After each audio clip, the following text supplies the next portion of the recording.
This episode of Unqualified Opinions is brought to you by Hirechain. Your next hire could come from anywhere: a recruiter, a job board, a referral network, or a conference. Hirechain manages hundreds of candidate sources for you, so you only see relevant applications and can focus on picking the best person for your team. On average, our customers fill open roles faster and 30% cheaper than with traditional recruiters. Leading companies like The Graph and Messari already use Hirechain. So get your time back. Talk to Hirechain today and hire the best, fast. Visit hirechain.io/Messari for prioritized onboarding. This podcast is meant for informational purposes only and is not meant to serve as investment advice. Hosts and guests may hold cryptocurrencies discussed in this episode. Opinions expressed may not reflect the opinions of Messari. Startup fundraising is a funny paradox. I think founders need to be a lot more picky about which investors they actually decide to get in with, because you're essentially making a 8 to 10 year, perhaps maybe more, commitment to partner with this investor, to grow your company with them, they'll probably help you facilitate future fundraising rounds. As a founder raising capital for a project, convincing investors to agree with your vision and bet a portion of their capital and professional reputation on you to execute that vision is an incredibly proud moment. It validates the hard work you've done to get to that point. But on the other hand, very soon it means absolutely nothing. By that I mean, the moment the check clears, you as the founder are on the clock to go prove that vision all over again. But this time, you have to get much closer to reaching it. And as much as we can talk about metrics and traction and growth, if you're looking for venture funding, venture investors are looking for venture-sized returns. And so that dream part, if you can have a little bit of both and say, okay, yeah, I want to sell the dream because I recognize that this is a long-term relationship. I recognize that I'm going to be in this relationship with you for a long time, and I trust that this is the founder that I think can go the distance, not the founder who can execute on the strategy that they set me. Team first, market second, product last.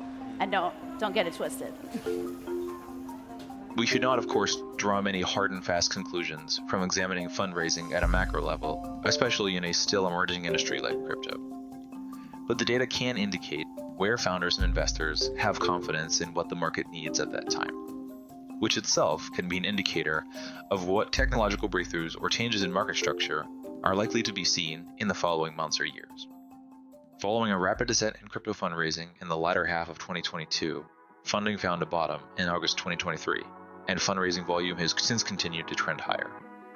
Looking at the details of this, we're starting to see some trends emerge about what kinds of breakthroughs and changes we can expect in the coming cycle, and even in the current one. And the data from this past month specifically seems particularly insightful. I'm Patryk Krasnicki, and here's the story.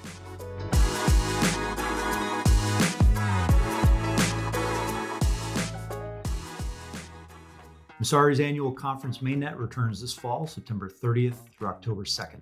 Now in its fourth year, Mainnet is the largest annual crypto event in New York, featuring leaders from crypto, Wall Street, and Washington. Join 3,000 attendees this year to hear from leaders like Cathie Wood, Hester Peirce, and Chris Dixon talk about what's in store for this year, 2025, and beyond. We'll cover the explosion of real-world assets on-chain, the industry's physical infrastructure, the codependent relationship of crypto and AI, the continued growth of smart contract platforms, acceleration of institutional products. We've got it all. Mainnet's your opportunity to meet hundreds of projects shaping the future of crypto and the institutional investors and capital allocators helping to fuel their development. You can enjoy a 20% discount using discount code MessariPod when registering at mainnet.events. Interested in a prominent presence at this year's Mainnet? Snag a meeting room or a booth and contact events at Messari.io to explore all Mainnet has to offer.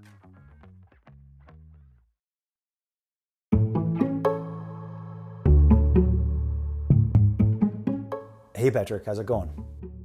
Hey Ryan, doing great, how are you?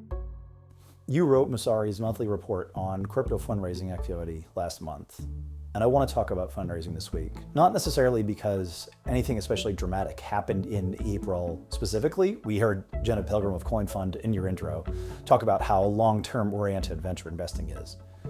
But there are a few things that happened in April that are indicative of trends that we've been seeing going back to last summer, almost a year now. Yeah, I would agree with that. For example, funding for networks dominated the month. That was led by Monad, which has garnered a lot of hype. We'll get into that later.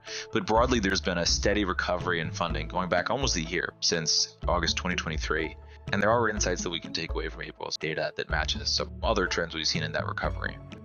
Can you just briefly remind people who aren't as close to this data? This is proprietary data you're drawing from here. What's our methodology? How's it collected and verified? Just as a primer. Yeah, this is all based on Messari's proprietary fundraising data that all our subscribers can access. We monitor crypto fundraising through funded team and investor announcements, news outlets, or company documentation, and then collaborate with teams and investment firms to acquire and verify that data. We also maintain a taxonomy that categorizes each product into a broader category like networks and underlying sectors within that category like scaling solutions, which is super helpful in identifying trends across the data. All in all this work leads to Messari offering a comprehensive funding data set for the entire crypto industry. Okay, so first, give us some headline numbers. Sure, almost 1.4 billion was raised across 260 or so actual transactions across all deals and categories in crypto in the month. Those are still well short of the sky-high numbers we saw over a few quarters in late 21 to mid 22, where they were around like 300 deals and $5 billion raised monthly. But they definitely represent a steady upward trend since last August, which had the most recent low of only 370 or so million raised. One thing to point out is that networks really dominated this month funding, like I said. Almost 40% or over 500 million went to networks. And of that, the vast majority went to three projects: Monad, Hirechain, and IOTEX. Yeah, you mentioned Monad earlier. Let's talk about that because that's been highly anticipated. Sure. So Monad aims to improve on the performance bottlenecks of the Ethereum ecosystem. Obviously, there's been a ton of work on that, but Monad is taking a different approach. Monad isn't an Ethereum rollup. It's a layer one that has two primary goals: improve maximum transaction throughput via an execution environment that offers parallel transaction execution, and doing so while being entirely compatible with Ethereum, more specifically the Ethereum virtual machine. And they're not just trying to improve throughput, they're trying to reset the bar for what's accepted as high performance for EVM networks. For context, Ethereum typically sees 15 transactions per second. Its layer 2s has seen up to around 50 transactions per second. And Solana, the most widely adopted high-performance network, often handles up to 3,000 transactions per second. Monad hopes to support up to 10,000 transactions per second, while remaining compatible with the EVM. I feel the need to caveat here that obviously these numbers are theoretical and don't take into account demand for block space. We need to see how Monad will actually perform when it watches and what its demand looks like. In April, Monad raised $225 million, led by Paradigm. That $225 million number shows just how much hype is brewing leading up to Monad's launch later this year, and how investors see the project as having high potential to alter market structure. I don't really want to get into a debate here about chain performance claims versus reality, or even what the KPIs are in terms of chain performance, or even how performance compares to non-crypto incumbents. But what does this investment signal to you at a macro level? Yeah, let's save that debate for another time. First, it illustrates the opportunity Monad investors think there is in further developing Ethereum scalability outside of layer 2s and layer 3s. No investment of this size is made unless investors think that, one, the outcome will be a significant shift in market structure, and two, investing early in a project that will benefit from that shift will be a profitable one. The reality is that as much momentum as Solana has right now, Ethereum is still the dominant smart contract layer 1 ecosystem. 87% of multi-chain developers work on at least one EVM network, and 94% of crypto assets are held on EVM-based networks. 94%. So there's potential for a significant shift in market structure. The second signal is that it's my sense that we're not anywhere near the finish line of building blockchain infrastructure. We've seen some great application layer projects emerge in the past year within crypto across DeFi, DePIN, SocialFi, but there are several other innovative network infrastructures outside of Monad that also raised large amounts. Zion is a Cosmos-based network that is trying to totally abstract away the technical elements of crypto. Movement is a project that is including both of the ideas we've been talking about here, creating an ecosystem of rollups while also offering parallel execution similar to Monad. There's just still a lot going on at the infrastructure layer. Another layer one that isn't new and actually has been around for several years now, IoTex, was another one of the big raisers in April. Yeah, they raised $50 million. IoTex is a leading DePIN and Internet of Things specific network. They make a point to appeal specifically to those two sectors. While part of the investment was for long-term staked IoTex tokens, it was also a raise that will support the IoTex ecosystem as a whole through protocol investments and an accelerator fund. Given their real-world hardware components, DePIN protocols have aspects that are unique to their use cases, especially compared to, say, DeFi or SocialFi or gaming. That real-world utility has been one of the driving factors that made DePIN one of the hottest sectors in crypto over the past year, and every layer one would love to attract a hit DePIN protocol to their network. How this new IoTex funding gets distributed could indicate where IoTex protocols need the most help. Incentives could be used to spark new activity and awareness for mature protocols, and novel ideas in their early stages could use the funding for incubation. The race to attract protocols in this DePIN space has gotten really hot. While being a high-performing layer one is becoming table stakes, networks can offer creative and strategic benefits to help attract these protocols. IoTex hopes its DePIN-focused specialties and network effects can provide those benefits. For example, they just launched the DePIN Surf Accelerator Fund earlier this year. They also have WebStream, which is an upcoming suite of developer tools. Seeing what strategic initiatives emerge to attract DePIN builders and users in this cycle would be really interesting to follow, and IoTex could become one of the more enticing options after this raise. Okay, maybe one final insight. Yet, continuing with the networks theme, there was a fascinating trend in the category's smaller deals. Multiple Bitcoin Layer 2s received funding in April. Since the emergence of smart contract networks like Ethereum, Bitcoin was distinguished in that its use case was limited to just owning and exchanging Bitcoins. But over the last year or so, there have been many technical developments on Bitcoin. You've heard of some of them: inscriptions, BRC20s, ordinals, and now runes and Layer 2s. These developments are an attempt to give Bitcoin more functionality and unlock new use cases for what is crypto's largest asset by market cap by far. One example of this is Mezzo, a Bitcoin Layer 2 that raised the $25 million Series A. Alpin Labs and Merlin Chain also announced rounds. Merlin Chain is actually already live, having launched a few months ago. It already has a TVL of over $1 billion, which is good for a top 10 spot by total value locked amongst all networks.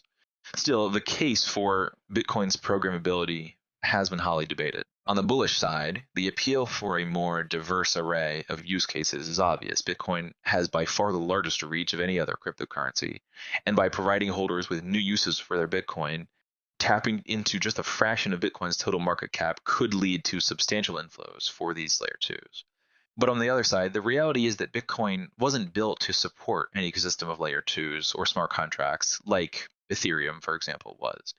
It's definitely going to be a challenge to even match the existing versatility of non-Bitcoin networks. Not to mention, it's also unlikely that we'll see novel innovations on Bitcoin Layer 2s that we don't already have on other networks.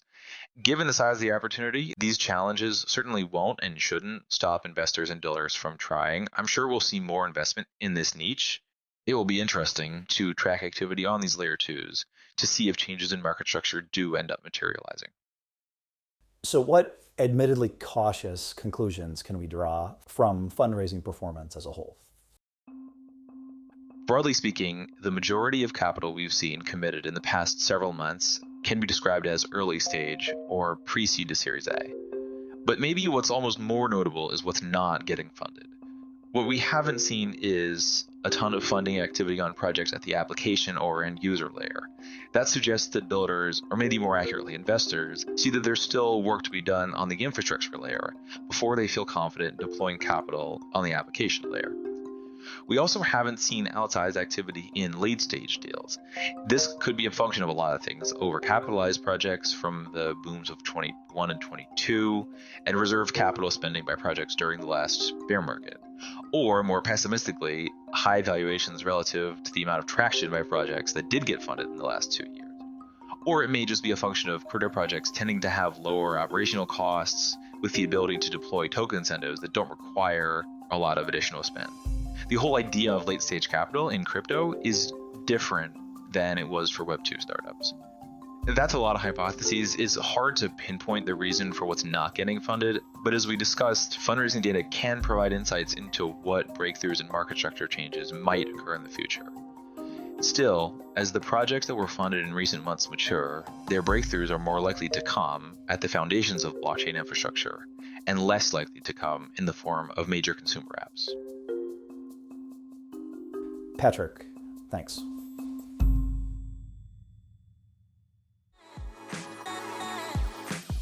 This episode was written and produced by Steve Bichimer, based on the April 2024 fundraising report I wrote for Messari in May 2024. To read more about fundraising trends alongside bull and bear cases for over 10 projects that garnered the most notable deals, please consider subscribing to Messari Pro at messari.io.